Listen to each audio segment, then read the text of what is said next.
The one that did the worst was that they charged back 6 months of work a year later, and they charged back the transactions of the ads that we spent money on, which triggered Facebook and got back to me, and they blamed me. So Facebook was then going to charge me like $20,000 on top of that.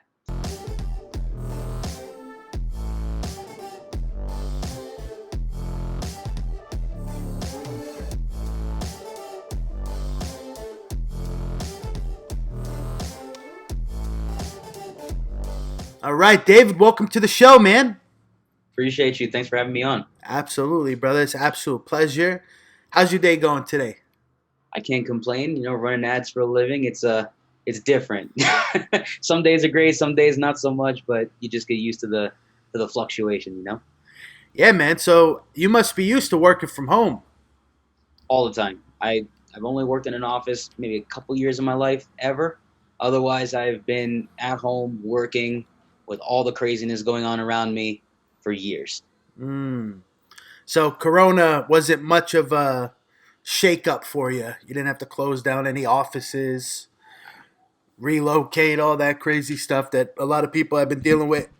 No, it was pretty much just call into my team, which is all virtual anyway. I'd call into them and be like, all right, well, nothing's really changed other than some of our clients are not here anymore and some of our budgets are adjusted, but we're in the same environment. So all it really did for us was adjust the strategy, but we were already home, so it didn't Mm. make much of a difference for us. Gotcha, brother. Hey, that's the perks of being a digital marketer, man, working Mhm. online. Yep, I've exactly. been trying to tell them, David. I've been trying, bro.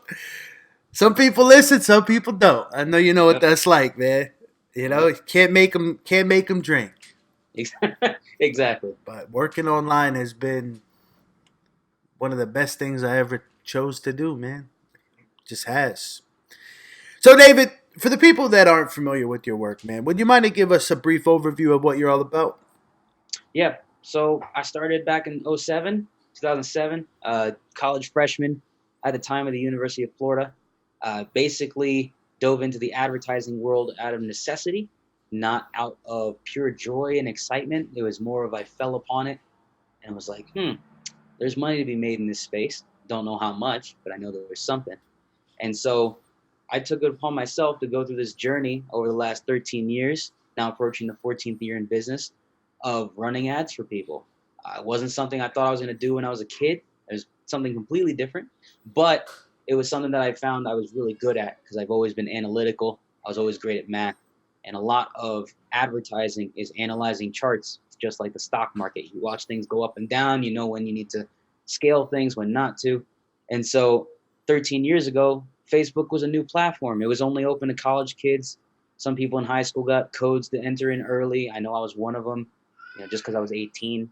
But it was one of those things where I just had vision for social media being this wave that people were going to make a lot of money with before influencers, before Facebook had a massive ad platform and all this other stuff. I was like, there has to be something to it. And so I just kept trying to figure this out. And as time went on, I mean, it basically went like 6 years before it really started to pop. I mean, I stayed with it for that long before it was like, oh, I'm finally having a breakthrough here. Had to do a variety of other things up to that point, but I just kept with it, kept taking on clients for other services, and then slowly introduced them into the world of Facebook and then Instagram when they bought Instagram. And since then, it's just been this massive evolution in business, personally and professionally. I mean, I'm managing like 3 million a month now for people in ads, and it just gets bigger and bigger every year.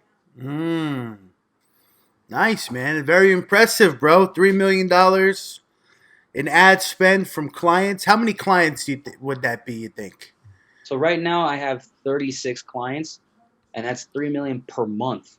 Right. So So you could see, you're I spending mean, some big money. yeah, well, yeah, it took a while to get there. I remember when I crossed the million per month mark, and that was only about 2.5, 3 years ago, when it was like, oh, I'm consistently over this number. It wasn't just like a massive push and then it would, come right back down. And now it's just like it just keeps getting more and more and more because businesses are seeing the return on their investment. So, I mean, Mm, now it's sort of become normal for me to spend $2 to $3 million a month. That's actually considered a down month. We're going into Q4. It's going to be, I mean, I don't even know how much people are going to be spending. I already have some clients who want to spend $1 million a month on their own. So, I can only imagine where it's going to be by end of the year into next year. I mean, dude, it's understandable because nowadays with social media algorithms and attention spans, it's almost impossible to build an audience or sell products or services if you're not spending money on ads. Yeah, exactly. Like growing an Instagram organically nowadays is like pulling teeth. It's terrible. You got to post 100 times a day just to get some traction. You really do. And now with everything that's happening with TikTok, I see that they're going really, really big on their ad platform and advertising. I'm seeing all over Facebook and Instagram now. What are your thoughts on the TikTok advertising stuff? I always find it hilarious how other ad platforms will advertise on their competitors' ad platform to build it up, right? It's just, I remember Google was advertising on Facebook and Facebook would advertise on Google. And, basically most advertisers like myself, we try out multiple platforms anyway, right? So it's natural for us to be like, oh, there's this new kid on the block, TikTok. Let's see what that's all about, right? So I'm all for testing new platforms, but I've also noticed that it has a very Snapchat feel to it. Here's what I mean. When Snapchat ads came out, all of us who were running a lot of Facebook ads were like, well, I wonder what products we have sell to 16 to 24-year-olds at a high volume. So we'd go through our client base. We'd see mostly physical product type stuff. Okay, cool. Let's go and try it over there. Some brands would hit, some not so much. But what would always become the issue is we don't have great tracking like Facebook. We don't or Google for that matter. We don't really know where these clicks are coming from. Who's actually clicking our stuff? Is it actual buyers? Most of the time it's not. And what I'm finding with TikTok, it's hit and miss, just like Snapchat was when they first came out with their platform. I mean, Facebook was the same too, but look how it's evolved. It's a multi-billion-dollar business of just this. Like, that's the side hustle in the beginning of Facebook was just, hey, let's run some ads just to keep this thing going. Now it's the primary business, right? And TikTok knows, yeah, paying the creators, that's the YouTube approach, right? Pay the creators, they keep coming back, naturally we'll make something of it. And then, of course, YouTube ads came along and so on and so forth. But TikTok is finding that there's only so much I want to advertise on the platform to a bunch of kids dancing. Are they going to buy anything? And if they don't buy anything, I'm not going to run my ads there. And right now it's hit and miss, unless it's a really cool gadget or you can put it in front of the right influencer at the right time and they know how to talk to their audience. It's not a lot of money that I can optimize and make it work in our favor. Some people I know are killing it, but unless you can put it in front of a bunch of 18 to 24-year-olds who are with a credit card or they have some money in the bank, you're basically advertising to a bunch of kids, which might be worth it in the future. But what about the brands that want to make money now? And that's where we have some issues. So, yeah, it really depends on what you're putting out there. The demographic is definitely a little bit different. Facebook tends to be like the older crowd. We grew up together. Yeah. If you really think about it, we all grew up together on Facebook. So I was 18. Actually, I was 17 when I joined. I'm 32 now, man. Like, I've evolved 15 years on a platform. Of course it's older. Everyone's 15 years older. So I think a lot of people forget that. They think, oh, everyone's old. Yeah. Dude, I don't knock Facebook one bit, man, because I've made a lot of money on Facebook. So Yep. I wish that maybe Zucks and the team behind Facebook would kind of innovate and make it a little more cool to the new gen. They're because trying. I feel like eventually it's capped, right? Like an 18-year-old kid today is not rushing to go and sign up for a Facebook account. They're signing up for the TikTok and the Instagram account. Which is why they bought Instagram, because they knew something's going on here, right? There's a bunch of younger demographics jumping on Instagram. Because remember, Instagram was just sharing photos. Then they integrated the video side when Vine was still around. Then they saw what Snapchat was doing, and they integrated filters from Snapchat, right? Facebook's MO is not innovate. It's renovate, right? They take something that looked like it was working over there, and they're like, you know what? Let's take that, spruce it up a little bit, put it in our platform. We've basically took a beaten down house and made it look great again. right? Mm. That's their whole approach. And they saw that with TikTok and they built Reels. All Reels is a condensed version of IGTV, which IGTV is ripping off YouTube. So you could see they just bring in these alternative ways of showcasing content on a platform and just integrate it into what they got. They tried going the TV route by making Facebook Watch, and then they realized not many people are going to sit on Facebook just watching content all the way through unless it is a mini show, 5 minutes to maybe 20 minutes long, and it's something they can consume like a YouTube video. Once they figured that out, now they have exclusive shows. Now they got Facebook gaming and all this other stuff, which is difficult to grow because they got Twitch and all these other platforms that focus just on that. So they're great at borrowing ideas. If they're going to innovate, that's tough, but I think they have the right approach for acquisition, where it's like they see something growing, buy it now, integrate it. They already have 1 billion plus people on the platform. Just capitalize off that. Find other ways for people to advertise outside of just the main Facebook marketplace. Mm. Yeah, thousand percent agree with you, bro. I feel like Instagram is becoming too noisy in a way. If I'm honest, TikTok has that spice. It's very simple. There's not much thinking that has to go into watching and consuming content. Where it's Instagram, It's like, okay, we got the IGTV, now we got the Reels, now we got the stories, now we got the feed. It's almost too much in a way. And they want to be that, like, jack of all trades, because like, oh, they're freaking out, like, oh man, people are going over to TikTok now. We gotta do something about this. So let's make our own thing. But yeah, man, demographic is important, right, for any business. It's a great conversation to have. I'm a big Twitch guy. I love watching streams. And one thing that, as annoying as Twitch ads are, I think they really figured out how to make ads like the most annoying possible. Like, it's always right there in that moment where you're like watching gameplay and then they roll an ad. But their ads appeal very specifically to that community. A lot of DoorDash ads, Wendy's, Taco Bell, right? Late night eating establishments, because people are watching streams at night, and then they see a Wendy's ad, they're hungry, they want to call DoorDash to get Wendy's. So how important is knowing your demographic when advertising? Is incredibly important, right? Like you said, with something like Twitch, it's not just food ads. It's also the peripheral and accessory companies, right? They see their favorite gamer and they're using a certain keyboard, a certain mouse, a certain monitor. Those same companies are advertising during those streamers stream, and they're like, hey, you see that monitor that so and so is using? Here it is, right? And even if it's a $2,000 thing, these companies are just putting out in front, because it's like, naturally the viewer goes, I want that. I want that setup. I want that device. I want a Roku, an Apple TV, a 49-inch monitor with something that hangs off the wall. I want all the RGB stuff that lights up everything. Like, all the peripheral stuff is being advertised too. So let's think about it on Facebook, right? Facebook, because it's an older demo, you have a lot of opportunity to advertise even at 18 all the way to 65 plus, which is why, for example, I can advertise golf equipment for one person, and I can advertise electronics for the other that primarily sells the 25 to 45 year olds, right? And it's all sorts of different ways that I can spin it.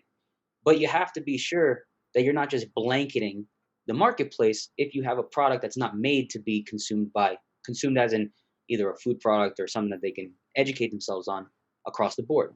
Here's what I mean. Fitness and wellness, everybody, right?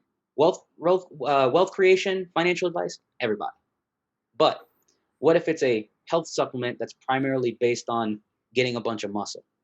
Most people, 18 to 35, buy pre-workouts, not 65-year-olds, not 55-year-olds, right? So understanding the product that you're putting out there, who consumes it the most, is where you need to make that adjustment. You're not going to sell pre-workouts to 55-year-olds unless your labeling says pre-workouts for people 45 and over, right? Unless it's very pinpoint, specific as to who it's for on the label, most people are just going to push it away and move on. And so you have to make sure that as you are testing out any advertising on any platform, and in the beginning, you might go across the whole board, but the data will tell you this audience is engaging with your stuff the most. This one is clicking the most. This one is hiding it. They're not interested, right? And then you just adjust from there. Naturally, you find the pocket that likes what you have to offer, and you just focus on those people. And like I said before, they will grow with you. Someone who's been buying with you for 10 years, who cares if they're 40 now and they started with you when they were 30? They're going to keep buying your stuff. People still go to Best Buy.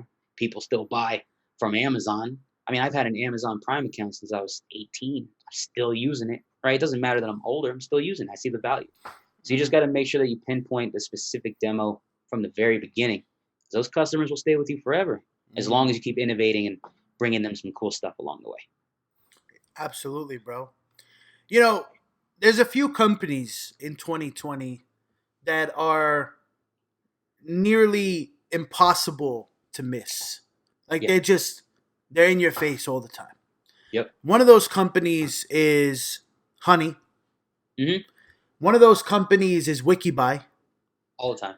And then there's another one that I know that you know, but I forgot what their product is called, which might reflect on me more than their ads because they're damn good at it. But it's, you know, that one where on YouTube it's like, you're a man. And it's about this soap that you have to use. And it's like, don't use those soaps. Use our soap.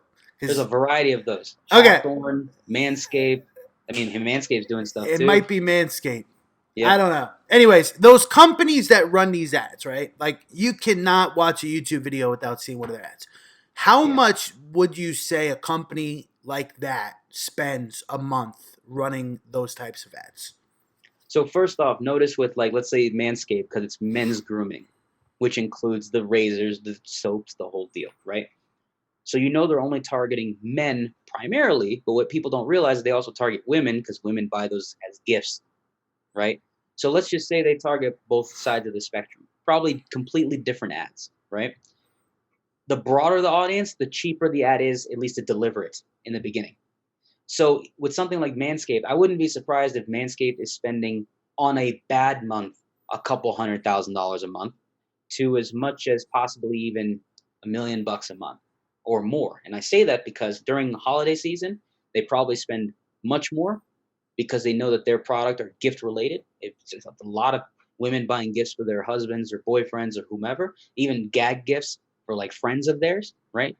And then on top of that, there's guys who are seeing these ads going, probably need that, right? And they might buy one or two or three. You don't know. They just buy them, and they might buy them for their friends as jokes too. But the whole point is that they're loading up on the product. So during holiday time, you might see companies spend 3 times more than usual. So Manscaped could have a budget of, let's say, hypothetically, they might be spending $250,000 to $500,000 a month on ads across all properties, right? We're talking Facebook, Instagram, YouTube, all of it. Then all of a sudden October hits and they're like, you know what? Screw it. $750,000 to $1 million a month. This is when we make our money. And the customer base, even if they're breaking even, they know that these customers repeat buy. So they're accumulating data so that in January, the ads that come out in January are start the year off strong. Make sure that your body is all primed and ready to go for a great year. Like, they're going to change the messaging, but it's the same exact thing, same product. And so the budget might come back down, but you know who they're targeting? All those people who bought during Thanksgiving, Black Friday, Cyber Monday, Christmas. They're targeting them again and being like, hey, don't forget you bought this thing. You should buy another one because February is approaching and there's Valentine's Day. And you know you got to be in a great looking body for Valentine's Day. So you can see where they can just keep rolling it over into the next thing. It's all about the retargeting. Yeah, it's all about retargeting. You know, a lot of people think that their phones are hacked. It's like, how do they know what I bought yet? Well, it's like, dude, if you're using your phone and you're scrolling the internet, like, you have to understand how the whole thing works. Like, there's cookies and cache, and when you click on something and abandon your cart, they know you abandoned your cart and they can retarget you. It's like a pretty intricate process, you know. Well, of course, you know, you're the expert. But David, I want to switch gears up here a little bit, man, and go back in time to talk about how you got into the ad space and, you know, how this all came about for you. So first off, man, where did you grow up? So I was born in Miami, Florida. I was raised in Fort Lauderdale, Florida. South Florida guy. I like it, bro. I love South Florida, man. Born in Miami, grew up in Fort Lauderdale. You ever go to Rocco's Tacos? Of course. I mean that they basically were on every radio station all the time. Doesn't and if it was rush hour traffic, it's game over because then it's like they hit you with a commercial every commercial break. Oh, you know you're hungry. You're going home right now. You're stuck in traffic. And by the way, we're talking ads in English and in Spanish, right? We're every station constantly. Oh, you know you're hungry. Come to Rocco's Tacos. It was constant all the time. So yeah, of course I've been there, and they're not even the greatest. It's just Yeah, the fact that they have a lot of ads, that's it, and bro. Uh, okay. So, what kind of childhood did you have, man? so I would say middle class, just middle class family. My mom was a nurse. My dad was a lawyer. And I know some people are like, "Oh, your dad's a lawyer, must make a bunch of money." No, there's plenty of lawyers that don't make millions of dollars. Those are the ones you see on TV who are doing things with high-profile people. My dad worked for the Department of Transportation. You know, he was a lawyer. You know, basically consulting on deals for all those roads that are never done, and he's aware of it. They're always building stuff. But basically, was reviewing contracts and things of that nature for years. And you know, you work your way up, going from reviewing contracts at the local level all the way to the state, right? So, and my mom was a nurse at the same place for 30 years, right? So it's just the types of jobs that you'd consider to be the most general idea of what someone could be doing. Oh, what do they do? Nurse and lawyer. that's Mm. that's one of those things that everyone just assumes they're going to be when they grow up in the beginning, right? So my parents, you know, we basically had a childhood, my brother and I, where it just seemed like everything was just I don't know if you want to call it normal, but it's like, you know, we played sports. We went to decent schools. We didn't go to amazing schools. We didn't go to private schools. We went to like the best public school in the area, right? And we didn't move a bunch. We moved maybe twice my whole childhood, stayed put. I just worked my way up, you know, the elementary, middle, high school uh, portion where it's just like we only moved from one city to the next. It was just one city over, new set of friends, no big deal. So it just seemed like a lot of my childhood was just, you know, stay focused in school, get good grades, and as long as you keep doing that, you'll get to wherever you want to go. And I was instilled upon hard work, communicating, make sure that, you know, when something doesn't feel right, communicate what it is. Something feels a little off, communicate what the thing is. And I was just raised upon the principles of treat people how you want to be treated, work really hard. If you find something you love, go all in on it. It almost seems too simple, but that's what it is. They didn't overcomplicate it. They just went, here you go. This is what worked for us. Do it too. Mm-hmm. The great thing for me was when you tell me that, I soak it in so much that it just becomes a part of my being. And I was always like that. Brother, not so much. My brother has to be repeated over, over, over, over until eventually it sticks. Mine was like one time and now it's stuck. It's not going anywhere. It's ingrained. I'm going to go do it. So I was always the kid that was like studying more than most kids. When I played basketball or baseball, I would be playing baseball more than the average kid. I'd play basketball more than the average kid. And we're talking till 10 o'clock at night shooting in the driveway and all of a sudden it's like, oh crap, I have to go do my homework. I completely forgot I had homework, but it's just because I become obsessed with things, and I would just do it over and over because if you love it, keep going. That's what I was taught. So naturally, you know, I was a great student. I would always be one or two grades away from straight A all the time. I would always consider myself to be like Michael Jordan, but not quite Michael Jordan yet. It's like he knows he's there, but he's not quite there yet because that's how he was all through his middle school, elementary, and even high school days. Was like he wasn't the best then. He didn't become the best till college and then the NBA, but Mm-hmm. he knew he had the potential. I always found myself to be that way too. It's like I know I'm there, something's missing, and then I found myself in high school being a very analytical person. I was like, wow, I'm really good at math. Didn't really notice this, but it was like everything in math is easy to me. I wouldn't even study. I get A's. It's like, why is this clicking with me? And that's when I found the stock market when I was 13. I for some reason investing in companies became interesting to me at 13. Back when Apple was $30 a share. I wish I could have invested in Apple back then. I wish I had stock in Microsoft. I wish I had stock in Amazon when it was less than $100, right? All these things that I was seeing between 13 and 18 were intriguing to me when most kids were just playing the original Xbox, the original PlayStation, Dreamcast, GameCube. Everyone was playing video games all the time, watching Dragon Ball Z and stuff on TV. I'm over here going, I wonder what the hell's going on in the stock market today at 13. So I was this hyper analytical yet very personable kid. I had a lot of friends, integrated with a lot of groups. I guess being Cuban had its its pros because it's like I integrated with everybody. Mm. It's like I knew how to talk to everybody. I knew how to integrate with everyone. There wasn't no clique that I was in. Everyone had their cliques, and I was like, I'm a part of everyone's clique. And so it allowed me to learn from a lot of people, study people. I became really good at psychology. Like, why is this affecting this group? Why is this one doing that? Why when I talk this way did it like I started just things just start coming to me so quickly that I'm like, man, I am not a kid. I must be an old soul. Someone told me that when I was 18. They're like, you're a young kid in an old soul, like an old person's body. Like you already get things that don't make sense to people at your age. And that's when I started to connect the dots of like, okay, I have a gift. I need to use it. There has to be something here. And I didn't know it was going to be ads, but like as I just kept going, I was like, there's something with these numbers. There's something with being able to talk to people. There's something with being able to look at a situation, analyze it, and come up with a solution quickly. I didn't know that that would be client services. I didn't know that that would be running ads for people. I didn't know that that would be selling. I didn't know that that would be day trading, which is what I do as well. Like I didn't know all these things would all connect the dots. I was just doing what I thought was normal. So Mm. my whole childhood was just me discovering things on my own. And then my parents were validation. I would tell them what I'm experiencing, and then they would say, you know what? That's completely unique to you, and that's okay. Keep going. Keep doing it. It's okay. As long as it was within reasoning, right? Not trying to dig too deep into something, but just sort of like, no, that's cool. You're forward thinking. You see things more than other people. That's all right. That's fine. Some kids can look at it as a bad thing. I looked at it as a good thing, right? It's like, why am I over analyzing? No, it worked in my favor. So I had a great childhood.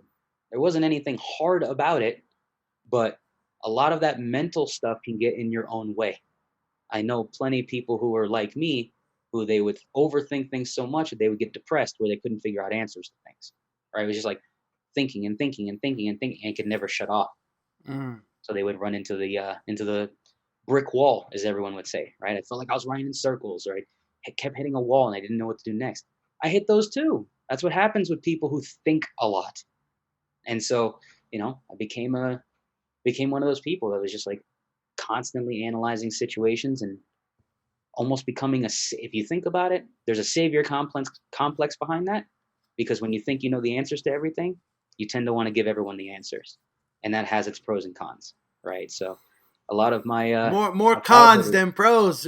more cons because no one wants to hear the answer. I'm, dude, you and me are a lot alike, bro. Because I'm that way too. And I've learned that I don't know if you feel the same way here, but when you're the guy that has all the answers, it's like people don't like the people that know all the answers or Oh, think they have all the answers. they definitely don't. Why, They definitely man? We just trying to help, man. We just Well, because in the beginning, I don't feel that a lot of people, at least in the younger age, want to hear from others on what their problems are and how they need to be solved. Or when you're 13 to 18 and you got all these hormones and stuff going through you, and you're just like, you know everything, you think you know everything. I've already figured out my life. I know what I want to do. The last thing you want to do is have someone your age jump in and say, no, man, don't do that. Because then all of a sudden you think it's an attack on your own, personality, on your beliefs. And most people at 16 to 18 would just automatically push you away and be like, I hate you, get away from me. Like it's an automatic. There's not even a thought behind it. It's like, what do you know about me? Get away from me, right? It's different when you get older, because now they look at it as, this is just someone sharing a critique with me.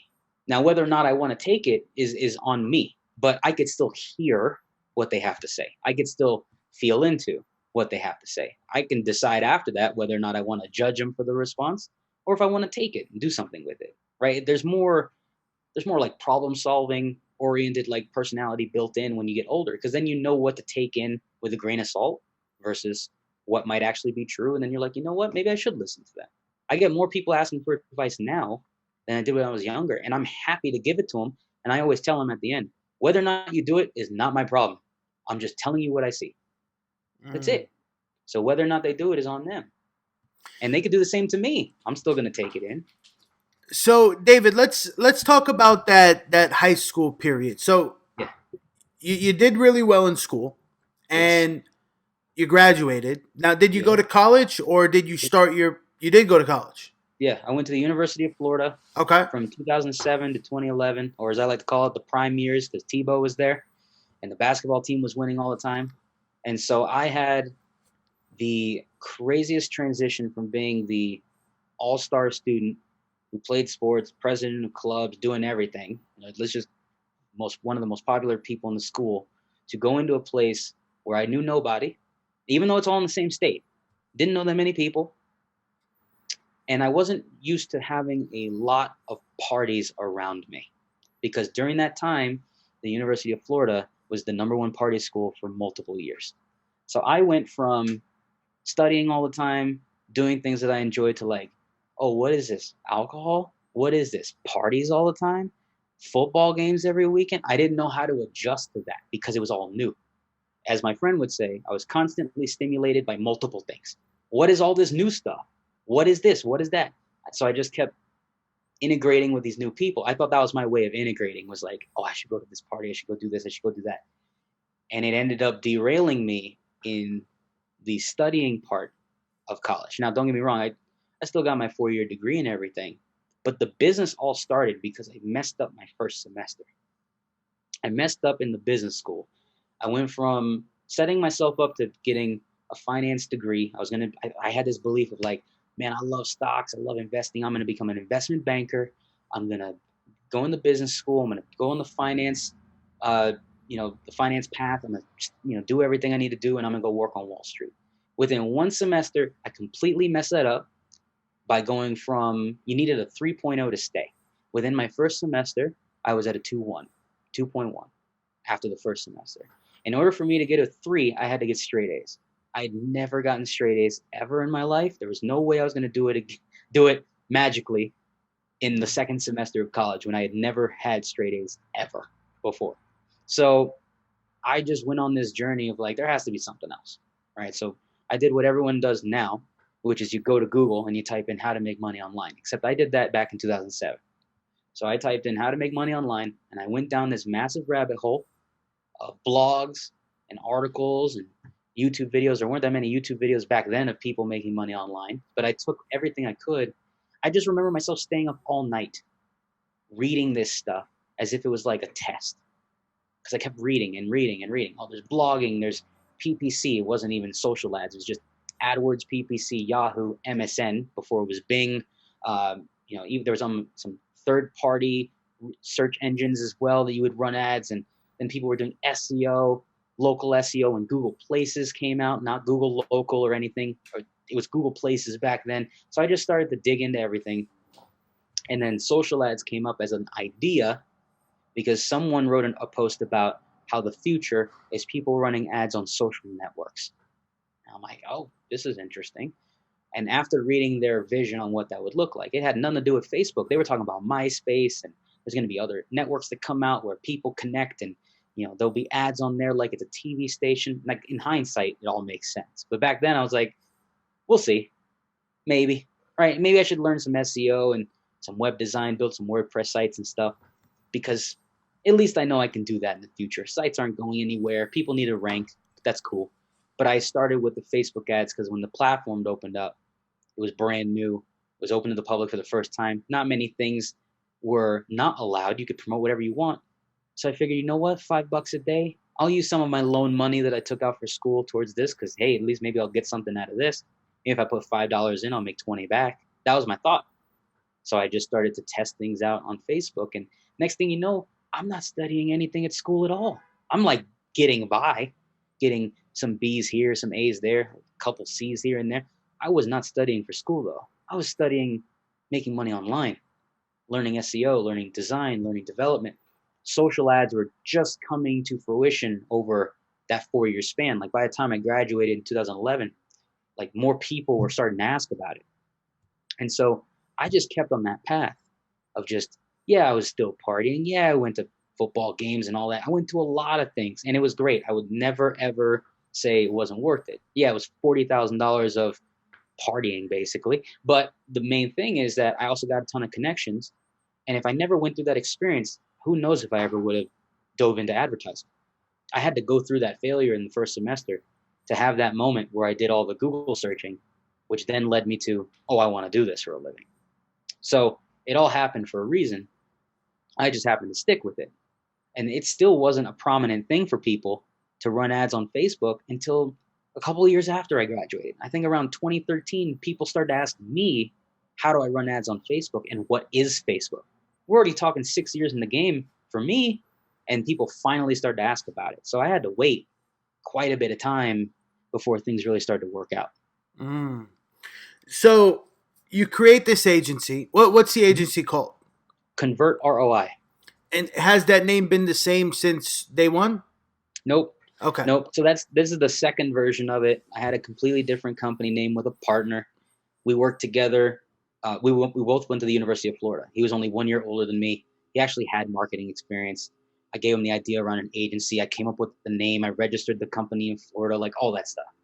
And he was more of the connections. Now, I didn't realize that by having one person do all the connection stuff and the other one doing all the work, I didn't know that that was not 50-50. I thought it was like, well, you'll bring me a ton of deals. I'll get all this outsourced and figured out we'll be good.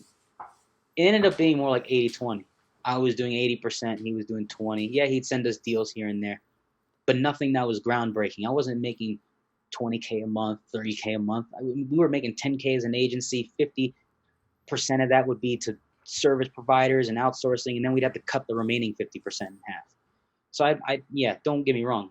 At 21, 22, making 2,500 a month in college is pretty damn good when your bills are like non-existent. There's nothing there really, but it wasn't a lot, and I was doing a ton of work for clients. By the time I graduated, we were already having talks of like, maybe this isn't going to work out for us. And within that same year of me graduating, I was like, you know what? Like, I'm just going to take this on myself. We'll break away. There wasn't no buyout. It was just an agreement like, hey, you're not going to do this, so I'm just going to take it over, restructure the whole business, and change the name. But the agency never changed. All the clients just moved over. The billing moved over. Like, everything just moved over. And that, the first 4 or 5 years were in its original setup. And then after that, I just parlayed everyone over and said, you know what? I'm just going to go all in on Facebook ads. I lost half my clients the day I told them that. I'm like, I'm just doing Facebook. Instagram wasn't even around yet. So I'm like, I'm just doing Facebook ads. Half the clients just left. They're like, I don't want that. I'm good. I just want SEO. Cool. That's fine. And so I had to rebuild things and get my name out there and just build from day one all over. That's what it felt like. It's like, oh, this is day one again. So I just went through that whole process of like talking about the importance of Facebook ads, why you need it. I would, cold call some people. I'd try to do guest posting and just find ways to get my name out there. It wasn't easy. I had to actually get a job for a bit. For about 1.5 years, I had to work a 9 to 5. Thankfully, I knew how to sell myself, so I negotiated only working three out of 5 days a week and getting a full-time income, even though I was only working 3 days a week. But it was something that put food on the table. And what was that job? I worked as a marketing manager at a travel agency. And I actually started as an intern, and 3 months later, the marketing manager got fired, and I took over their position. And I only had to work there for 3 days out of the week. It was insane how that happened, because all I did was I took some YouTube videos they had, I took their site, I ranked all of it in the top 5 all throughout Miami for everything. Cruises, hotels. There were hotels that would come into the agency and talk about how, the Westin, for example, the Westin would be, you type in Westin Fort Lauderdale, and our video would be outranking the hotel name. And they would be like, how's that possible? Like, who is in your office is doing this? And then all of a sudden, the marketing managers of these hotels and, even Amex Travel and all these places start asking me questions. And I'm like, oh, there's something here. I'm doing it for this travel agency because I need some money. And I'm realizing that what I'm doing is so valuable to these multi-billion-dollar companies that maybe I need to take this a little more serious. Because, I was ranking their stuff because it was easy. But then I was also running ads behind it. And no one in that space at the time, in all of hospitality, was even running Facebook ads. They just weren't. And I was taking these videos and running Facebook ads to them and getting thousands of views for pennies, sometimes even less than a penny. And I was just blasting it. And no one knew how to do it. So I had all these big companies asking me questions. So for 1.5 years, I did that just to make sure I had some shelter and some food on the table. And then I started getting clients again. By the time I was about 23, I just went all in with it for the second time I went all in with it again. This time, no backup plan. I have an apartment. I'm living with my girlfriend, who's now my wife, and it's like, let's just do this thing. Let's just see what happens. And I gave myself a deadline of like, you have 1 year to figure this out, or else you got to go back and get a job again. Like you got nothing else in reserve. You have to make this work. So, it was a very interesting year to say the least. Mm. Went broke, everything fell apart. Clients joined on, couldn't keep them. Like I had a retention problem. Like I couldn't convey what was going on. Tracking was terrible. So, went through the growing pains of that whole thing. And if you think about it, that was my 7th year in the game, and Facebook was still new. It was still new in 2013, 2014. Still couldn't convey why they needed it. And now look where it is now in my year 13 going into the year 14. I had to wait half of my career for things to finally pop. And my big breakout year was mid to late 2014. That's when things finally started to click.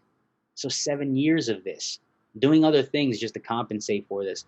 And then finally one day, I just remember one day I had 4 people ask me, can you run ads for me on Facebook in the same day? And I was like, I just doubled my client base in one day. How is this happening? And that was the beginning of what then evolved into Convert, where it is today, and running ads for people along the way. Of course, there's a lot more growing pains, but the first big break was in the later part of 2014 when everything started to click and people were doing articles about Facebook ads and people making millions of dollars with Facebook ads and selling shirts and jewelry and Shopify integrated with Facebook and all these things were happening. That was like 2013, 2014. That's when things really started to grow on the platform. And so that's when I finally had my break. Awesome, bro. Now, when you're running a business and you have a ton of satisfied clients, right? They're happy. There's always a few situations where a client might not be so happy and they get pissed off, right? Yes. Every business has pissed off customers. All the time. Let's talk about one of those moments for you. Have you ever had a client that was not happy? They're angry. They're pissed off. They're calling you all these things. Yep. Let's talk about that. Yeah. I'll give you one from this year because I was called out by I'll call him a quote unquote influencer with a very large email list with, if you combine all his followings together, it's probably like 3 million people. Call me out on ads that I ran for him for 3 months. That's it, 3 months. And misconstrued the data, misconstrued the results, and blatantly lied and talked about my character to all of his fan base. Okay? Now, that was in January of this year. That was before COVID, right? You'd think my business would take a hit. What ended up happening is well, first, of course, I had the shitstorm. That moment when it happened, I'm like, great. There goes 13 years of results down the drain. All those things go in your head where it's like, sure, my life is ruined. My reputation is gone. No one wants to work with me anymore. What did I do to deserve this? All that. It's all self-worth, self-pity type stuff that goes through your head. Then you sit back, you relax for a moment, and you go, where did this really start? So, of course, thankfully, I keep track of everything. I had the data. I looked back. It was all lies. I remember sending data to the man and showing him what we did and how things were going and his feedback on what needs to be done. And then, 6 months after that arrangement was over, he wrote this post. And of course, the post went crazy. It went viral on his profile. Thousands of comments, thousands of shares. I'm like, and my name is written out in plain English in the post. Nice. This is going to be fun.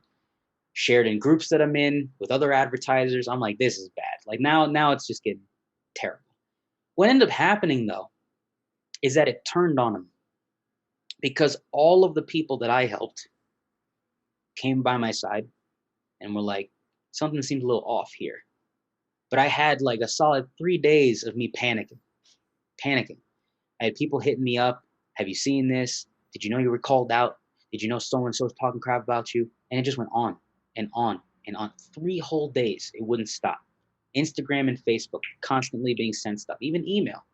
Did you know so-and-so called you out? It wouldn't stop. What was interesting though is that after the panic settled and I'm like, I'm going to be fine, I actually ended up getting 6 clients within a week after the post came out. And the reason is because the people who posted rebuttals happened to also be 2 of my clients who he also called out for stuff. And 2 of them were very large names and make millions upon millions of dollars. And once they got called out and they responded, and then they tagged me and said, the fact that you're calling him out too is really sad because he's done nothing but make us millions of dollars. And then other clients of mine jumped in saying he's done nothing for us other than be an amazing advertiser. He taught our people how to do this. All of a sudden it became this giant thread of like, here's why everyone you called out is actually a good person. Made him look like an asshole. And so at first I'm like, great, my business is falling apart. But then it became, I think my business is about to scale. Now, of course, I didn't know COVID and quarantine was going to happen. But in January, I was like, I might be onto something here. Maybe my year's going to be, it's going to be okay. Maybe I'm not going to have a great year because of how it just started. But it actually turned into a really good start to the year because that one incident actually turned into a money generator for me. It actually helped because what became something where it was a group full of haters ended up becoming a group full of motivators and people who were supporting me. And so that was just one example. And that's from a big time person. I've had other instances of someone calling me out of the blue and cursing me out and being like, nothing's working, you're a fraud and all that. And I'm like, we've only worked together for a month. Like, you're yelling at me for something we just started. And I've had other people who've charged back on something a year later after we stopped our arrangement and worked together for 6 months. And then you charge me back a year. Listen, brother, when that happens, you got to tell them, listen, I'm going to pay you a visit. I'm going to come and see you. That's what I do, bro. If I get a chargeback after a year and I know damn well that they consumed the product and they never said anything about it, hey, man, you're going to reverse that chargeback or I'm going to come and see you. Well, I told them, I'm like, look, you know, the one that did the worst was that they charged back 6 months of work a year later. And they charged back the transactions of the ads that we spent money on, which triggered Facebook and got back to me. And they blamed me. So Facebook was then going to charge me like $20,000 on top of that. So what I did, or as I did with any entrepreneur with a brain would do, is I called my lawyer and I went, so how nasty of a letter can you write to someone about what they just did with chargebacks and all that? So I gave him the freedom to write the nastiest legal letter he possibly could. And then I told him to include in the letter that I have no problem fighting the guy in court for a year because I know he can't afford it. I know that if I fought him for a year, he would actually go bankrupt. So I told him, put something in there about how we're prepared to fight for a year and that the amount that we're willing to put up for the fight is over $200,000.